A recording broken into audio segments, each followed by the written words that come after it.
the field of law has evolved. It is becoming more and more dynamic, and there is need for interdisciplinary approach. So we have started the School of Law. We have provided different courses so that students can prepare themselves. Because at this current situation, a lot of situations and a lot of problems have to be sorted out legally. We see problems happening every day in our society. So MIT ADT School of Law has started providing new courses. I'll just mention a few, the ones which are very much important under School of Law. There are different institutions as well. But under School of Law, we are providing BBA LLB course. Now, BBA LLB course is after 12th standard. It is a 5-year course, which is an integrated course where you will be getting 2 degrees: BBA, Business Administration, and LLB. The second course which we have started, it is LLB, Bachelor of Law, which is after graduation. It is a 3-year course. We also have Master Program. It is a 2-year course, LLM. And we are also providing the postgraduate diploma in certification in legal journalism. So we are also providing, that is a 1-year course, you can do it online as well. So that is also which we are providing. Along with that, we do also have a PhD program where people can enroll for doing PhD in law. We have 2 specializations in master program. One is intellectual property rights, which are linked to patents, copyrights, geographical indications, etc. And another specialization in cyber law. Because specifically after Corona, cybercrime has increased a lot, and there are a lot of people who require experts who are experts at cyber law as well as cybercrime, both of them. So these are all the new courses which we have started, and I hope that majority of the students do make use of such courses and do graduations in the field of law, which will really help them, not only themselves but also our society. Because law is just not financially but also socially very much important to each and every individual. I'll just hand over the mic to Professor Sukhdev sir. He'll just carry forward. Thank you. I'd like to highlight a few major points about the career opportunities in the law. As we have started this course, and as my colleague has already elaborated about the various activity, or you can say the courses offered by the MIT ADT University School of Law also, which we have started. Now, talking about the career opportunities in law, now each and every individual nowadays require one lawyer. Always you will see now that you require one family doctor and you require one lawyer. There is now a need everywhere. Everywhere you can say that you should have the knowledge of law everywhere. So it has become a need that so our university has focused on that we should also offer the courses of law. And here you will see that as a career opportunities in the law also, though many opportunities have been increased, you will say there is now legal process outsourcing where people can directly go to the multinational companies. There is also, you can see in the legal department of each and every banks, corporates, everywhere there is a need of a lawyer. Also in the practice field also, lawyers, there is a high demand if you have that quality of legal education, which we are providing over here. So in the field of criminal law, civil law, everywhere, definitely a good lawyer is always required. Also, I would like to state over that in case of taxation matters also, I have seen that these paralegal courses are very, very effective, which will include the diploma in taxation laws. Now we have course of LLM in intellectual property laws, cyber laws. Also in GST litigation, I have seen that especially in the high courts and tribunals, that is called as the ADRs, alternative dispute resolution systems, which are being developed and which have been gained so much of importance that many of the chartered accountants, company secretaries, now they are also coming into legal field because there is a huge scope for practice in the field of say GST litigation, income tax litigation. We have tribunals, that is the appellate tribunal, there you can go in appeal to the high courts as well as the Supreme Courts also. So the need of the lawyer is everywhere it is necessary. It is not that I am into some another course, I should not do law, should not study law. Definitely everybody, I will appeal over here that you should, there is a need to have a lawyer at home and you should have a legal knowledge at least. So that's why we as a career opportunities in the law, I will definitely say that please do join us for this, as we are imparting good quality legal education in our School of Law, MIT ADT University School of Law. I would like to thank everyone for. I will just hand over the mic to Chandrakant sir. To the question and answers, I would like to talk about the campus.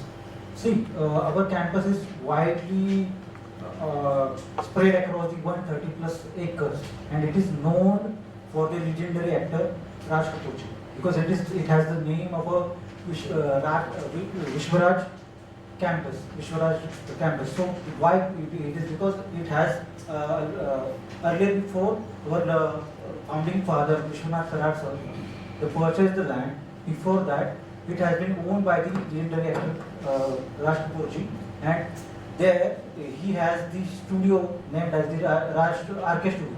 It is also situated in the Mumbai, but earlier it was there in that campus. Many I don't remember because I don't belong from that generation, but I have heard that more than the 15 films and some scenes of the films have been shot there at the same campus. It is a very beautiful campus which also has the world largest dome, which has the height of 180 meters. So these are also one of the specialties and unique capabilities of our campus. Also, we had the many sports infrastructures and many other things. As you all know, you must have been heard that MIT is known for the engineering colleges, because the first engineering college, the first private engineering college in the Maharashtra have been formed by the Dr. Vishwanath Sarad sir in the 1984 in the Pune. So after that, Dr. Mangesh Karad sir, who is the executive president of our institute, has decided to go beyond this specialty, which is the engineering. So this is why they have focused and formed the university under the name of Art, Design and Technology.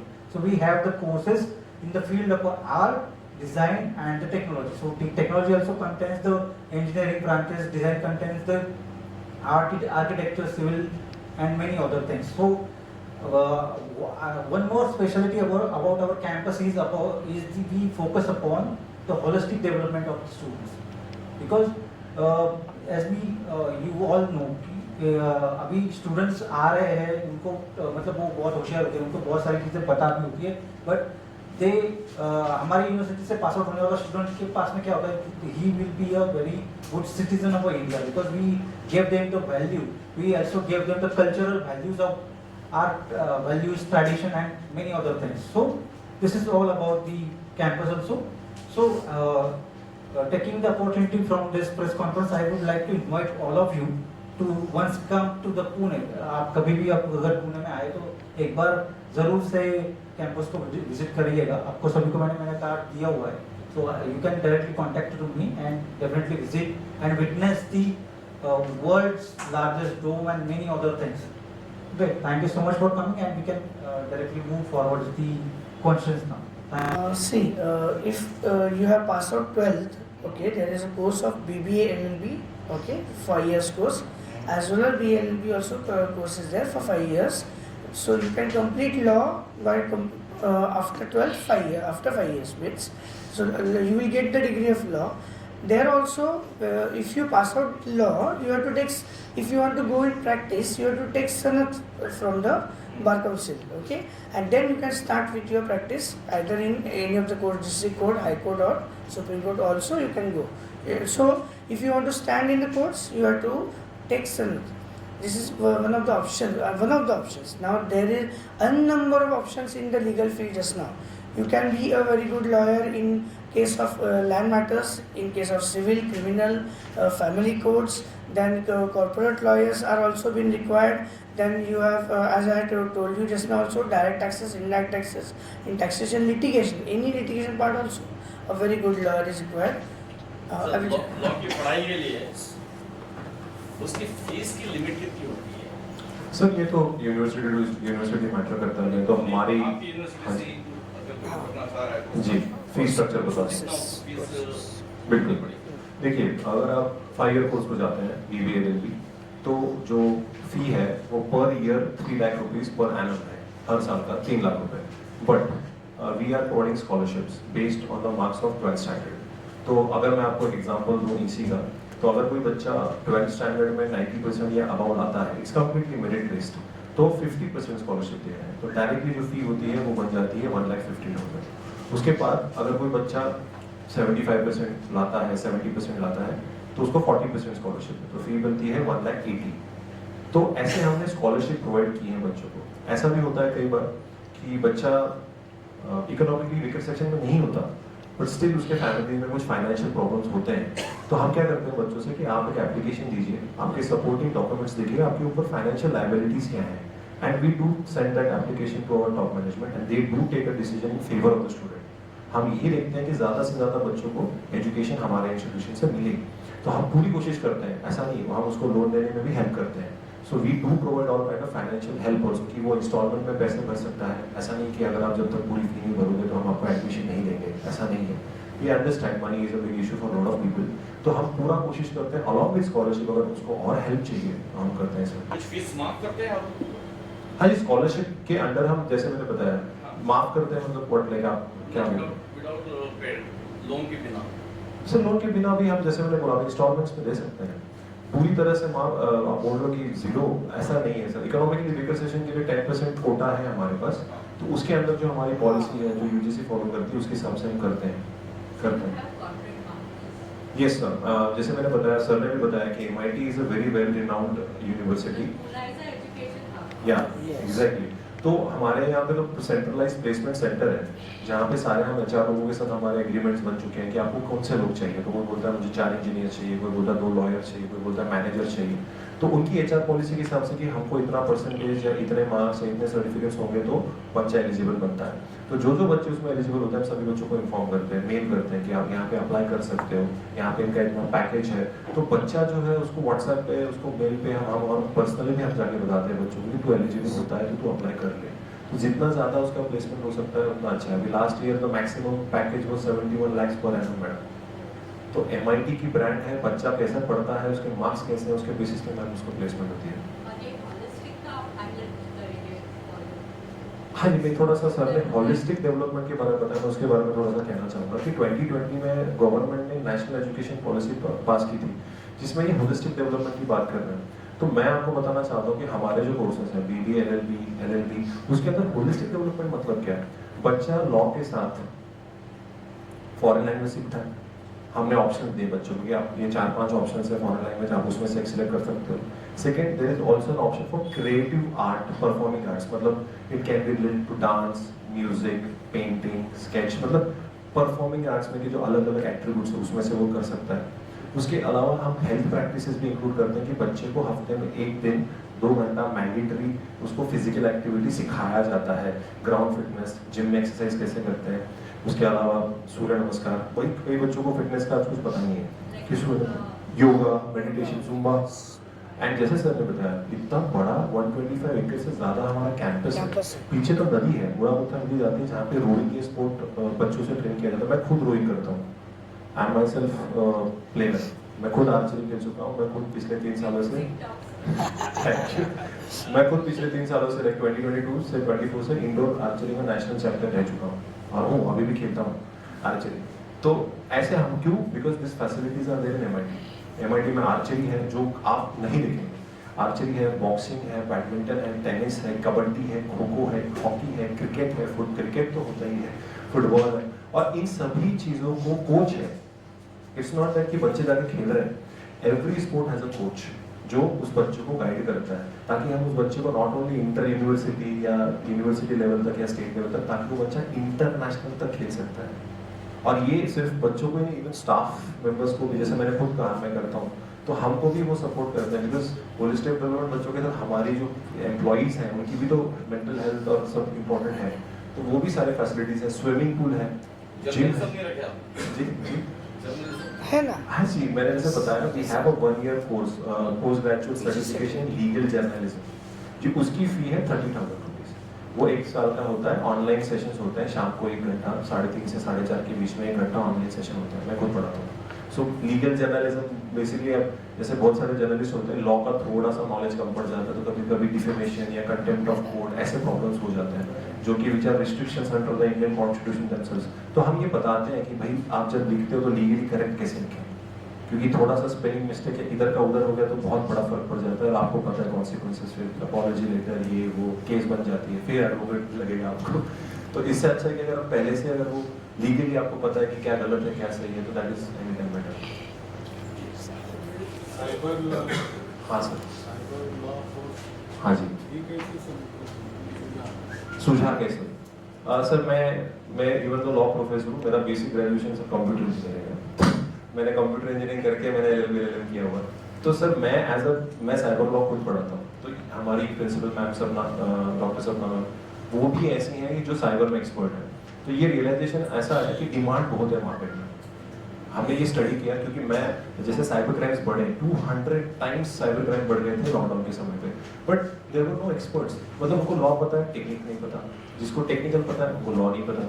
तो ये जो cyber law का जो course है उसके अंदर not only Indian laws but also हमने international law का कॉम्बिनेशन करके कि हमारा लॉ स्थापित कैसे हुआ, उसकी इम्प्लीमेंटेशन कैसी हो रही है और प्रॉब्लम्स क्या है। ये पूरा मिलके एक पैकेज है 2 साल का साइबर लॉ का, क्योंकि आप देखेंगे corporate law, business law, constitutional law, human rights, crime में आपको हर इंस्टीट्यूट में ये स्पेशलाइजेशन मिल जाएंगे। साइबर लॉ और इंटेलेक्चुअल प्रॉपर्टी राइट्स मतलब patents, copyrights, trademark, geographical indication, ये बहुत रेयर है।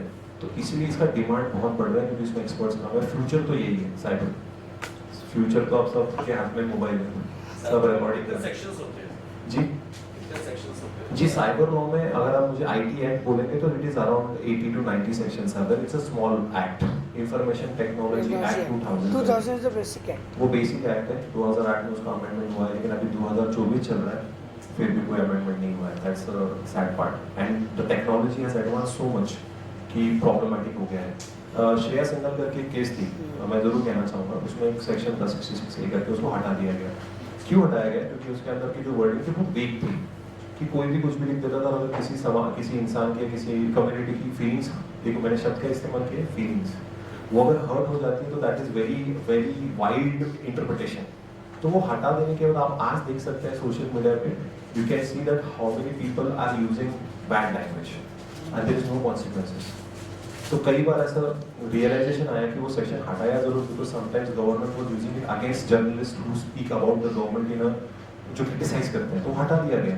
लेकिन अब ये रियलाइजेशन हो रहा है कि आप देखोगे सोशल बुलिंग या साइबर बुलिंग जो चल रही है कि हार्दिक पांड्या का एग्जांपल मैं देना चाहूंगा कि IPL में मतलब प्लेयर है यार, वो क्या कर रहे हो, यू नो। अभी suddenly there is sympathy, suddenly there is, अभी उसका डिवोर्स होने वाला था वो भी नहीं हुआ, मतलब क्या लिख रहे हो, क्या बोल रहे हो, देयर इज नो कॉन्सिक्वेंसेस, कोई कॉन्सिक्वेंसेस नहीं। इसलिए I personally feel that we do need changes in cyber law. Data protection act अभी आने वाला है कि हमारा डेटा ही मार्केटिंग एजेंसी में हमें कहाँ से भी कॉल आता है, इंश्योरेंस ले लो, कैसे आ रहा है, how anybody can just give out personal information to anybody, that person knows my name, my age, my gender, that person knows my about my everything and then that person is saying इसको insurance की जरूरत पड़ सकती है, medical, health, phone आते हैं, इनके पास हमारे नंबर जाते कैसे? It's a total marketing strategy. उसके लिए प्रोटेक्शन, हमारी प्राइवेसी जो हम इंडिया में बिल्कुल वैल्यू नहीं करते, but in the coming future privacy is going to be very important. Google लेता हुआ आप गूगल कीजिए सर, आप सिर्फ गूगल कीजिए, जैसे शूज़ खरीदने हैं तो आपके फेसबुक पे, इंस्टाग्राम पे सारे शूज़ के ऐड आएंगे sir. No, one more thing is that now we need the protection for, that is security against every measures, I will say. First, you must see now the way the artificial intelligence is going further, everybody is now going to have a major challenge is to right to privacy of the person, because everything is being cracked outside now. Here also you will need the law, okay, for artificial intelligence. You have seen the chat GPT, the chat bot, and what is now, it is been going on just now, where we are moving now. It is necessary to have cyber security everywhere, right to privacy everywhere. Now the next, if you see the NEP also, the policy, definitely they are going to change many things which will come in next 2 years, I will say. So it's a challenge, and definitely it's a challenge to the law also, because you have to frame. Now one more thing, which the bills have been already been introduced, the 4 bills, that is that the CRPC Act is now going to be gone now. So everywhere the changes have started already, and so these codes have been there, and these are the changes which we are also implementing in our law courses also. So the thing is that definitely everybody should have such kind of knowledge, and the courses and all these things which we are also implementing according to the national education policies, which is also very important for everyone now. So this should be traced, as sir has stated rightly, that many cyber securities and cyber laws, intellectual property law, then taxation laws and all other subsidy courses are also need to be implemented. I also seen one course called FinTech laws. It's very interesting course where all the finances, and you must have seen after the budgets also, many of the people go through behind all kinds of the policies of the government. So how to read it? That is also one of the very important part and parcel of the legal education. It comes under legal also. In all the education there is innovation. There is innovation, yes. Yes. Yes, sir. But mostly people don't want to be the advocate or even a doctor, because normally that's what's happening is it's commercialized. It's a part of, I think it's just a part of life. But in our course, we do have a subject called professional ethics, which has been implemented. Bar Council of India has introduced this particular subject, which they have made mandatory, professional ethics. So in that, we at least try to create awareness among the students that not like money is not everything. Certain cases, if such cases come, just avoid. See, this is what we can only tell the students. But at the end of the day, when the person goes outside the college, survival is a matter, he will take any case. That's a fact, that's a reality. We have to live in a practical world. We can't live in a world which is utopian. नहीं कोई case आता है और अगर वो आपको लग रहा है कि the first thing of any advocate is to protect their client. उसकी प्राइवेसी मेंटेन करना, उसको जितना अगर पता है उसने क्राइम कमिट की है तो कम से कम सजा दिलवाना, ये किसी भी एडवोकेट का वो काम होता है। ये उसका प्रोफेशनल एथिक है एडवोकेट का, उसको कम से कम सजा मिल जाए। अब वो मॉरली करेक्ट है, इनकरेक्ट है, it is open, because morality is based on subjectivity. आपकी मॉरलिटी अलग होगी, मेरी अलग होगी, आपकी अलग होगी, so depends.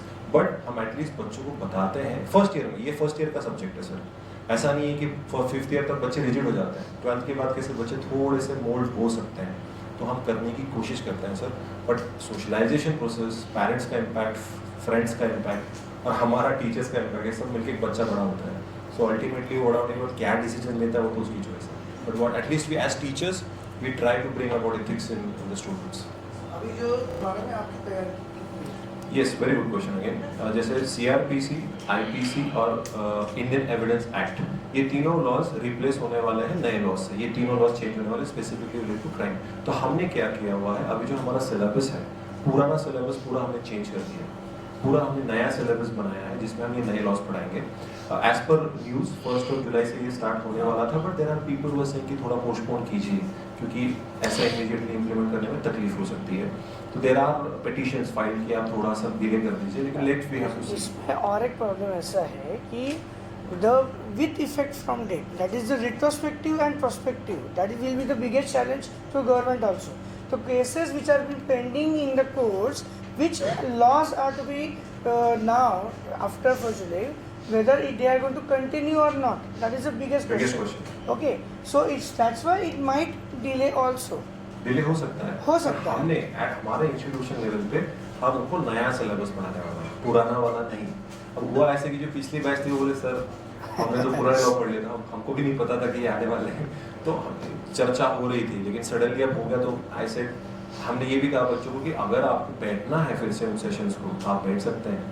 If you have to learn the new law, अगर आप इवन दो सेकंड ईयर में चले गए हो या थर्ड ईयर में आगे चले गए हो, but still if you want to sit for those session they can sit. तो हमने वो ओपन रखा है फोरम। एंड उसके अलावा भी हम एक स्पेसिफिकली कोर्स रखने वाले हैं बच्चों के लिए फ्री, जिनके लिए ये तीनों सब्जेक्ट्स को डिटेल में पढ़ाएंगे, 10 दिनों में पूरा डिटेल ओवरव्यू देंगे, ताकि जो बच्चे अगले साल पास मतलब निकल गए आगे, वो बैठ के भी वो पढ़ सकते हैं। तो ये भी हमने ऑर्गेनाइज किया हुआ है, लेकिन once the college starts in the month of July तब हम करेंगे। See, you must have seen that the GST came in the year 2017. Okay, still it is unsettled law according to us. Why? Because after 7 years now also, still there are near about 2,000 notifications have been come to amend the laws. So in 7 years, if the law is not settled, how we can say that this is a new and it should be settled within one day? No, it will take time. और sir एक छोटी सी information सबको देनी है कि कई बार ऐसा होता है कि बच्चा एंट्रेंस एग्जाम नहीं दे पाता, is not able to give the MSCET और एनी क्लैट जो लॉ के लिए एंट्रेंस के लिए इंपॉर्टेंट होता है, and you have to take admission based on entrance exam. So we at MIT ADT university we are providing private entrance exam of our own. हम हमारी खुद की पैरा CET कंडक्ट कराते हैं जो बच्चे मिस आउट कर जाते हैं. So what we do is till 26th of this month you can fill the form for para CET. 28th को एग्जाम होगी which can be given online sitting at your home. आप online भी दे सकते हो, अगर आपको ऑफलाइन जाके centre पे देना है तो वो भी ऑप्शन अवेलेबल है, तो आपका सेंटर आपको अलॉट किया जाएगा, आपका हॉल टिकट इशू होगा, आप ऑनलाइन दे सकते हो. 28th को एंट्रेंस एग्जाम है और 26 तक आप फॉर्म भर सकते हो. तो बच्चा जो मिस आउट कर जाता है, जो एंट्रेंस नहीं दे पाता, या बहुत लो स्कोर है जिसको नहीं, उसको एडमिशन नहीं हो रही है, तो हम डेफिनेटली उस बच्चे को हेल्प करते हैं through our private entrance exam. तो ये इन्फॉर्मेशन इंपॉर्टेंट मैं आप सबसे मंथ ऑफ जुलाई में जो एडमिशंस होने वाले हैं जी सर. वो किस तरह से, मतलब ऑनलाइन में होंगे या बच्चों को आकर वहाँ पे फॉर्म भर के एडमिशंस लेना है, और कितने एडमिशंस होते हैं जिसके बाद से आपका कोटा फुल हो जाता है? जी सर, डेफिनेटली बताऊंगा आपको. जी हमारा BBA LLB के 60 का इंटेक है, LLB का 60 का इंटेक है, LLM का 20 है, और post graduate diploma in legal journalism 20 है. This is the maximum quota which has been allotted to us. और सर बच्चा ऑनलाइन भी एडमिशन ले सकता है और वो कैंपस में आके भी ले सकता है, बट डेफिनेटली जब एडमिशन हो ही जाती है, पहले दिन वो कॉलेज आएगा तो वो अपना फिजिकली आके भी डॉक्यूमेंट हैंड ओवर कर सकता है या ऑनलाइन भी भेज सकता है. तो बच्चा अगर आउट ऑफ स्टेट है, अगर उसको पूना में नहीं है तो उसको डिफिकल्टीज आ रही, तो ऑनलाइन भी है, ऑफलाइन भी है सर. 5 साल का जो कोर्स है जी BBA LLB, जी. इसका लगभग कितना खर्चा है? सर जैसे मैंने बताया, स्कॉलरशिप पे डिपेंड करेगा आपके कि आप कितने परसेंटेज लाते हैं 12th के बच्चे का. तो जिस किस पे आपकी स्कॉलरशिप, जैसे अगर मैंने बोला कि 1.5 आपका बच्चे का 90% अबव है तो 1,50,000 होगा इंटू 5. और अगर आपको हॉस्टल की भी अगर फैसिलिटी चाहिए होगी तो वी प्रोवाइड इन हाउस, क्योंकि मैंने बताया, सर ने भी बताया, बहुत वर्ल्ड क्लास फैसिलिटीज़ हैं हमारे पास. 4 हॉस्टल्स हैं, 4 ही हॉस्टल्स को अटैच्ड मेस है, और अगर मेस 500 मीटर भी दूर है तो बस फैसिलिटी है कि बच्चा बस से जाके मेस में बैठ के फिर से खाना खा के वो बस उनको वापस छोड़ती है. तो 4 हॉस्टल्स हैं. हॉस्टल की जो फ़ी है वो 1,60,000 है, जिसके अंदर we also provide food, which is food is included. And जैसे मैंने बताया, स्कॉलरशिप पे पूरा डिपेंड है सर. LLB का जो स्कॉलरशिप है that depends upon your graduation marks. LLM का जो आपका है उसका scholarship depends on LLB marks. तो आप जितना ज़्यादा मार्क्स लाएंगे उतना ज़्यादा स्कॉलरशिप मिलेगा. आपका पूरा मेरिट बेस्ड सिस्टम है सर. साइबर लॉ और प्रॉपर्टी लॉ उसके लिए आपकी यूनिवर्सिटी में इंटरनेशनल. हाँ सर, देखिए हमारे पास हमारे एक विजिटिंग फैकल्टी है रोहन सर करके, तो वो he looks after international subjects, तो उनकी काफ़ी पहचान है. तो हमारे यहाँ पे हम ऑनलाइन सेमिनार्स, जिसको हम वेबिनार्स बोलते हैं, वो कंडक्ट कराते हैं. इस पिछले ही सेमेस्टर में हमने 2 से 3 वेबिनार्स कंडक्ट करे जहाँ पे फॉरेन फैकल्टी अपनी यूरोपियन कंट्रीज, वहाँ से वो हमारे बच्चों को नॉलेज दे रहे थे कि not only about international law but also how can you make a career in international law. उसमें भी बता रहे थे, क्योंकि हमारे BBA LLB कोर्स में भी ऐसे सर्टेन ऑप्शनल्स हैं जहाँ पे बच्चे सिर्फ इंटरनेशनल लॉ में स्पेशलाइजेशन कर सकता है, और अगर वो फॉरेन लैंग्वेज भी सीखता है तो वो जो कॉम्बिनेशन है कि अगर फ्रेंच पढ़ लेता है और इंटरनेशनल लॉ में स्पेशलाइजेशन करता है तो उसको आगे प्लेसमेंट में काफ़ी हेल्प होती है. कंपनीज चाहती है कि यार इसको तो फ्रेंच आती है तो इसको यूरोप भेज सकते हैं, या जर्मन आती है, स्पेनिश आती है, तो उनको वो प्रीफर करेंगे, तो उसको आगे जाके जॉब मिलना थोड़ा सा आसान हो जाता है. होलिस्टिक पॉइंट ऑफ व्यू से बात कर रहा हूँ. तो आप जो बोल रहे हो, जो फॉरेन की फैकल्टी है वो ऑनलाइन आती है. अभी तक ऐसा नहीं ऑन कैंपस, अभी तक तो सर कोई फॉरेन फैकल्टी नहीं आई, बट हमने ऑनलाइन ऑर्गेनाइज करा है. Yes, and we are planning for this bar type council of. Of India या फिर bar council of Maharashtra Goa के जो बड़े वकील एडवोकेट्स हैं, कभी आते हैं आपके यहाँ? अरे सर बहुत I will tell you my name also. बताइए, बता रहे sir. Bar Council of Maharashtra and Goa, now the especially the president, the chairman of this, he's already been associated with us, okay, and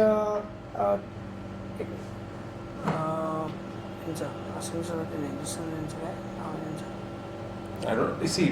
हमारा जो association है bar council of Maharashtra and Goa के जो advocates हैं, सो more than 200 to 300 advocates के साथ हमारा type है. मतलब क्या है?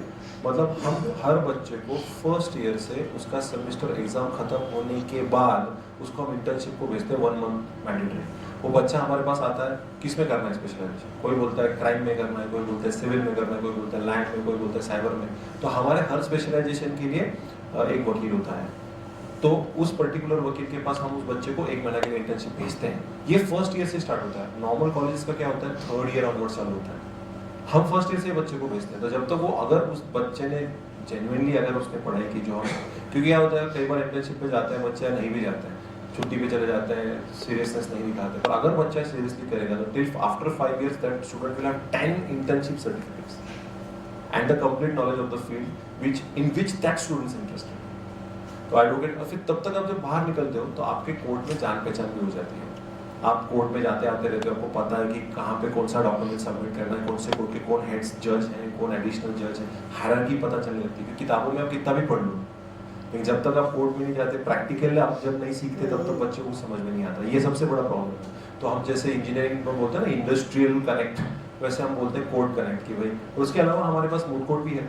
मूड कोर्ट कॉम्पिटिशंस होती हैं, जहाँ पे मूड कोर्ट मतलब एक रूम होता है जहाँ पे हमने, वो आपने पिक्चर दिखा होगा, तारीख पे वैसे कठड़ा है, वहाँ पे जज साहब की चेयर है, वहाँ पे वो कानून अंधा होता है, वो स्टैचू जो है जस्टिस वो है, जिसमें पट्टी लगी हुई है, कठहरे हैं।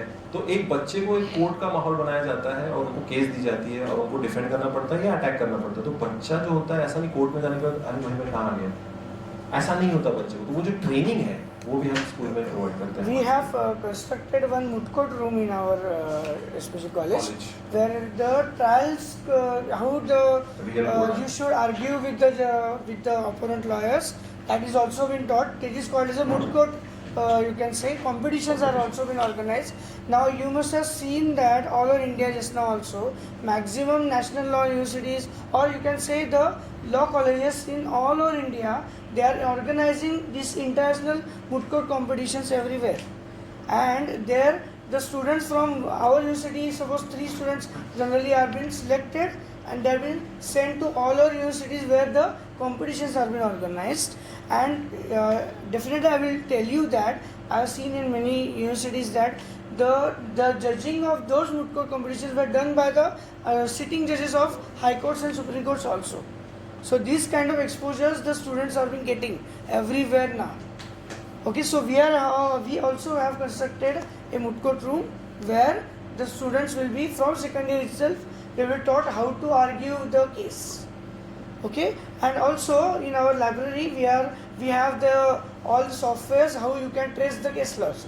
That is the LexisNexis, Manupatra, all these other Legal tools. database. Yes, legal database. tools where you can search the cases, not cases of district court of any you can say state, high courts of any state, and also supreme court cases. मेरा एक सवाल है जी sir. बचपन से ऐसा देखता हूँ वो पट्टी लगा के अंडा खाना न्याय कैसे देता है? जी बिल्कुल, बहुत सही सवाल है। मैं आपको इसका आंसर मुझे पता है। उसका मतलब सर मूवीज में उसका मतलब कुछ अलग दिखाया गया है कि अंधा कानून है, दिखता नहीं है उसको। उसका रियल मीनिंग है, उसकी जो पट्टी का रियल मीनिंग है कि द जो आदि जज है he has to be non biased, he can not have prejudice. Actually, yes. मुझे फर्क नहीं पड़ता आपका रिलीजन क्या है, कास्ट क्या है, जेंडर क्या है, प्लेस ऑफ बर्थ क्या है, वो उसका एक्चुअल मीनिंग है। पर मूवीज में दिखाया जाता है कि भाई साहब अंधा कानून कि दिखता नहीं है उसको। क्या नहीं दिखता? आपकी कास्ट, आपका रिलीजन, आपका जेंडर, वो नहीं दिखता। तो law is equal to everybody. आप इस देश के प्रधानमंत्री हैं या आप जर्नलिस्ट हैं या टीचर हैं, लॉ सभी के लिए समान है। करेक्ट? तो ये उसका एक्चुअल मीनिंग है उस पर्टिकुलर स्टैचू का कि वो पट्टी क्यों है आंखों पे, कि दैट पर्टिकुलर जज has to be non biased, non prejudiced and have no kind of favoritism towards any one particular party. That is the main thing.